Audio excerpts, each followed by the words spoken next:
देखिए स्टूडेंट्स, आज के जो वीडियो में हम पढ़ेंगे accounting entries on the redemptions of preference shares, यानी हमारा चैप्टर है रिडम्पशंस ऑफ प्रेफरेंस शेयर्स। तो अगर हम रिडम्पशन करते हैं प्रेफरेंस शेयर्स की, तो अकाउंटिंग एंट्रीज कौन कौन सी करते हैं, कैसे करते हैं, वो पढ़ेंगे और विद इलिस्ट्रेशन के साथ पढ़ेंगे। एक इलिस्ट्रेशन इसके साथ हम करेंगे कि कैसे ये एंट्री एप्लीकेबल होगी। ठीक है, तो देखिए, जब नॉर्मल सी बात है, रिडम्पशन होना है प्रेफरेंस शेयर्स का, यानी कि कंपनी ने क्या दिए थे, कंपनी ने अपने प्रेफरेंस शेयर्स क्या कर रखे थे, अलॉट कर रखे थे। ठीक है, क्या कर रखे थे, प्रेफरेंस शेयर्स अलॉट किए थे, लोगों के पास उनके प्रेफरेंस शेयर्स थे। ठीक है, उन्होंने प्रेफरेंस शेयर दिए हुए थे, लोगों ने उनको क्या दिया हुआ था, मनी डिपॉजिट कराई हुई थी। ठीक है, ठीक है। और अब जब प्रेफरेंस शेयर्स को रिडीम करना है, यानी कि लोग क्या मांग रहे हैं, लोग अपना पैसा मांग रहे हैं और हमें क्या करना है, हमें क्या देंगे, मतलब हम जब प्रेफरेंस शेयर्स को रिडीम करेंगे तो हम उन्हें उनका पैसा वापस देंगे और उनसे उनके प्रेफरेंस शेयर्स हैं वो वापस ले लेंगे। ये होता है रिडीम करना। ठीक है, तो देखिए अब कैसे रिडीम करेंगे, यानी मान लो मैं कंपनी हूं, ठीक है, मुझे क्या करना है, प्रेफरेंस शेयर्स अपने वापस लेने हैं लोगों से, उनको पैसे देने हैं। ठीक है, जैसे कि एग्जांपल 10 लाख रुपए के प्रेफरेंस शेयर्स हैं। ठीक है, तो मुझे वो 10 लाख के प्रेफरेंस शेयर्स रिडीम करने हैं और 10 लाख रुपए देने हैं। अब मेरे पास 10 लाख रुपए नहीं हैं, तो मैं कैसे करूंगी, तो मैं क्या करूंगी, नए इक्विटी शेयर्स को क्या करूंगी, इशू करूंगी। ठीक है, सपोज कीजिए मेरे को 10 लाख रुपए के जो रिडीम करने थे, यानी कि 10 लाख रुपए जिसके थे रिडीम, जिससे रिडीम करने हैं मुझे, उसको 10 लाख रुपए पे करने हैं।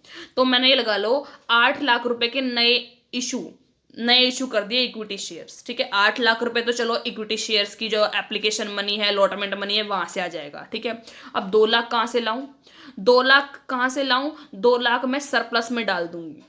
ठीक है, सरप्लस के जो भी पैसे मेरे पास पड़े होंगे वहां से 2 लाख रुपए लेके कैपिटल रिडम्पशन रिजर्व में डाल के और क्या करूंगी, 2 लाख वहां से उठा लूंगी। तो 8 लाख वहां से उठा लिए, 2 लाख वहां से ले लिए और 10 लाख रुपए जो पे करके मैंने अपने प्रेफरेंस शेयर्स रिडीम करवा लूंगी। ठीक है, तो देखिए अब पढ़ते हैं क्या है। फर्स्ट स्टेप देखिए क्या है, when preference shares are being redeemed out of the proceeds of new issue of shares. अगर आप नए शेयर को इशू करके जो प्रेफरेंस शेयर को रिडीम करना चाहते हो, या any of the following entries will be passed for the issue of shares, ये एंट्रीज पास की जाती है इशू ऑफ शेयर्स के लिए।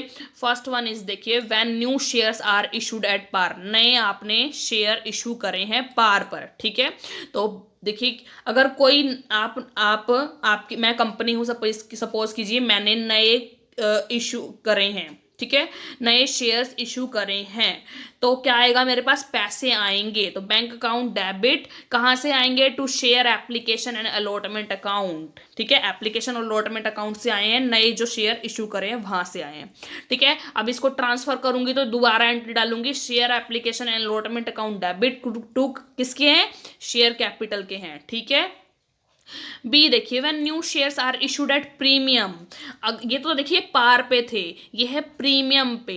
तो देखिए बैंक अकाउंट से जितने भी पैसे आएंगे वो लिखेंगे bank account debit to share application allotment, same entry है, बस उसमें मल्टीप्लाई करके जो भी वो आएगा, रकम आएगी वो यहाँ पर लिख दी जाएगी। ठीक है, और नेक्स्ट एंट्री होगी वही share application and allotment account debit to share capital, share capital में जितना भी पैसा है और प्रीमियम के एक्स्ट्रा जितने भी पैसे थे उसको अलग से लिख के सिक्योरिटी प्रीमियम के रूप में यहाँ क्रेडिट कर देंगे। ठीक है, आगे देखिए सेकेंड स्टेप क्या बोलता है।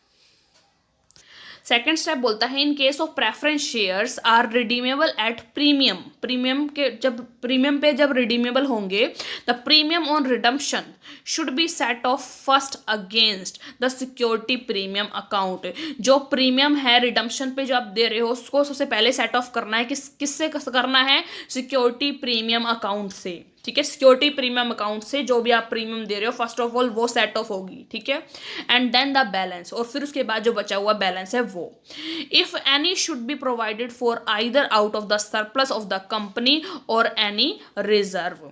तो देखिए कैसे आएगी, दूसरा स्टेप देखिए, security premium account debit. First of all तो सिक्योरिटी प्रीमियम ही उससे क्या होगी, सेट ऑफ होगी, सिक्योरिटी प्रीमियम अकाउंट डेबिट और surplus account and all reserves account debit to premium on redemption account, जो प्रीमियम ऑन रिडम्पशन अकाउंट है उससे, ठीक है, provision of premium payable on redemption, ठीक है।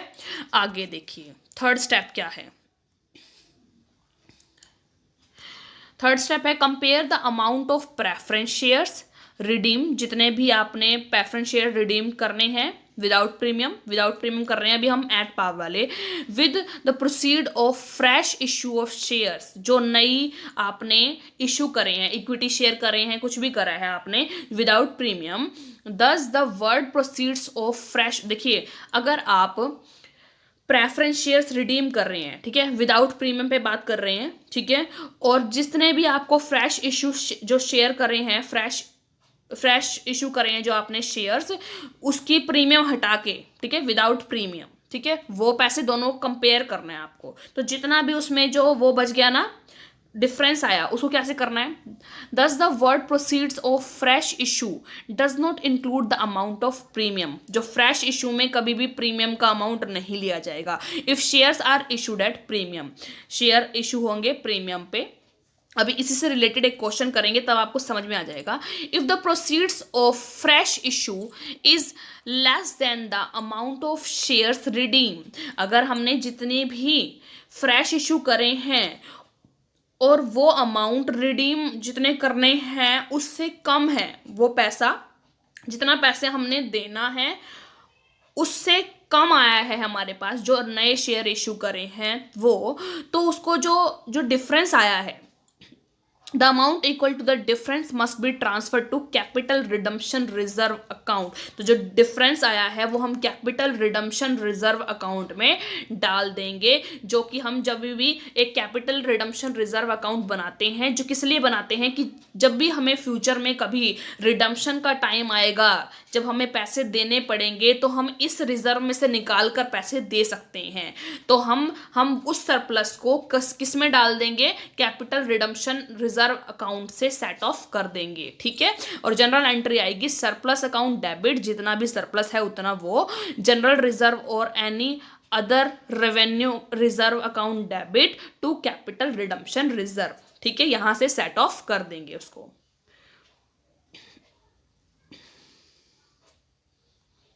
आगे देखिए स्टूडेंट्स,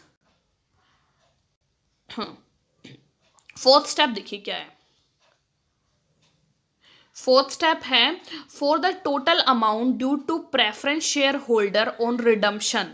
टोटल अमाउंट के लिए जब हम टोटल अमाउंट रिडम्पशन के लिए डालेंगे तो क्या डालेंगे, redeemable preference share capital account debit, premium अगर रिडम्पशन पे प्रीमियम पे है तो premium on redemption account debit to redeemable preference share holder, ठीक है, कि कितने आपको ड्यू रहते हैं पैसे, ठीक है, जितने आपको देने हैं वो अमाउंट डाल दोगे। और फिफ्थ स्टेप क्या है, और जब उसकी पेमेंट, यहाँ तो ये सिर्फ ड्यू के लिए कि कितने पैसे देने हैं उसकी एंट्री डलेगी, और ये फाइनल पेमेंट जब हम पेमेंट कर देंगे फिर उसकी एंट्री डलेगी। पेमेंट क्या है, when payment is made redeemable preference shareholder account debit to bank account, उसको पैसे पेमेंट कर दिए, बैंक से दे दिए उसको पैसे, ठीक है।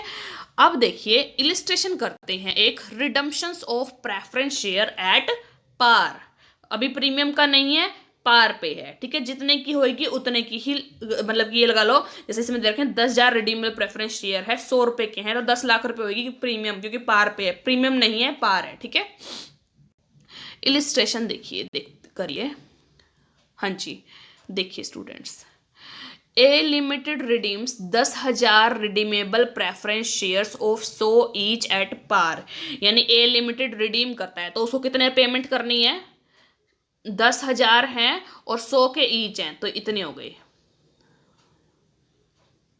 10 लाख रुपए, ठीक है, कितने पेमेंट करनी है, 10 लाख रुपए।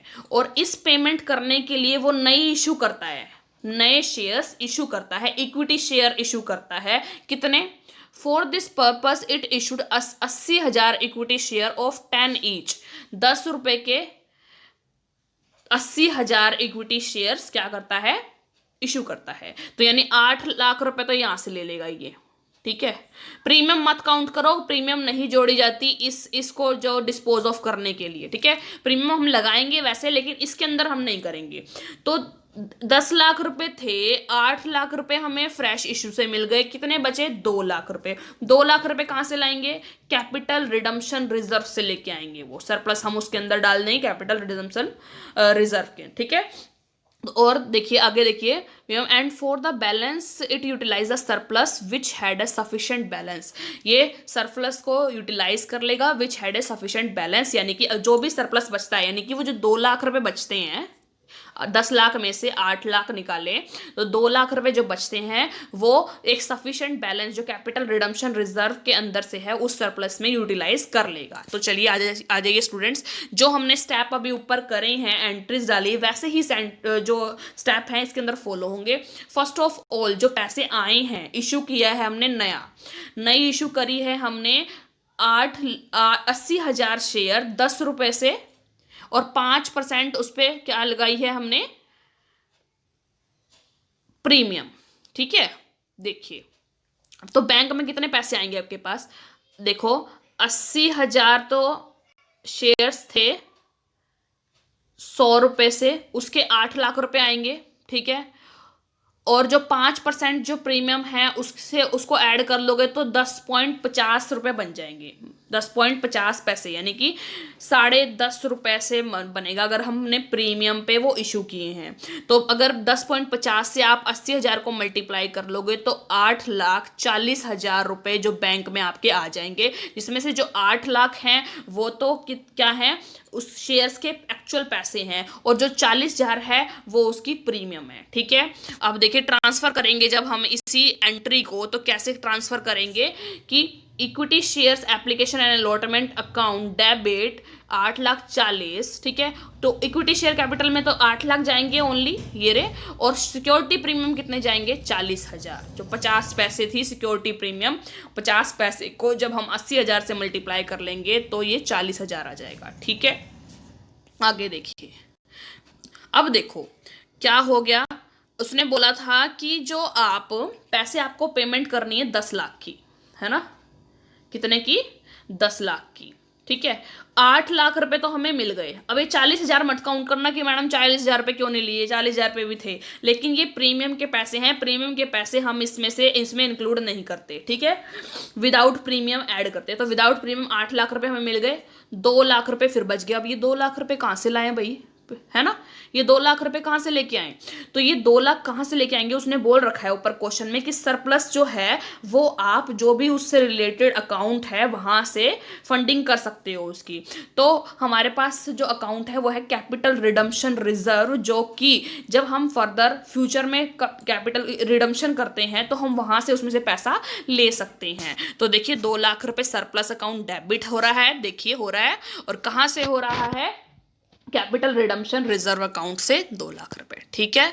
देखियो इसका एक नोट भी दे रखा है, देखो 1 बना रखा है ना इसके ऊपर। तो देखिए 1 नोट क्या है? When the fresh shares are issued at premium only the nominal value of share issued is considered for determining the amount of capital redemption reserve, ठीक है। आगे देखिए, अब बस ड्यू की एंट्री डाल देंगे और फाइनल पेमेंट की एंट्री डाल देंगे। ये हो गई ड्यू की एंट्री और ये है फाइनल पेमेंट की एंट्री, अमाउंट पेड। तो ड्यू की कैसे डालेंगे? Redeemable preference shares account, share capital account debit 10 lakh रुपए देने हैं to redeemable preference share holder को, जो रिडीमेबल प्रेफरेंस शेयर होल्डर है उसको देने हैं 10 लाख रुपए। और जब हम उनको पेमेंट कर देंगे तो ये बंदा जो है share holder, redeemable preference share holder है, ये डेबिट हो जाएगा और हमारा बैंक अकाउंट क्या हो जाएगा? क्रेडिट हो जाएगा 10 लाख रुपए, और पेमेंट इसके पास चली जाएगी, ठीक है स्टूडेंट्स। समझ में आया आपको जो हमने इस वीडियो में करा है कि कैसे हम कौन कौन सी एंट्री डालते हैं जब हम अपने प्रेफरेंस शेयर होल्डर्स की रिडम्पशन करते हैं, और हमने इसको एक इलिस्ट्रेशन के साथ भी समझ लिया। 5 स्टेप थे, 5 वो थी इसकी जो भी एंट्रीज थी वो हमने करी। तो आई होप आपको ये समझ में आ गई होगी, ठीक है स्टूडेंट्स। तो अगर आपको वीडियो पसंद आई हो और समझ में आई हो तो ज़्यादा से ज़्यादा अपने फ्रेंड्स के साथ वीडियो शेयर कीजिए, लाइक कीजिए, वॉच कीजिए एंड सब्सक्राइब कीजिए मेरे चैनल को, commerce with Kanaujia ma'am. Thank you students.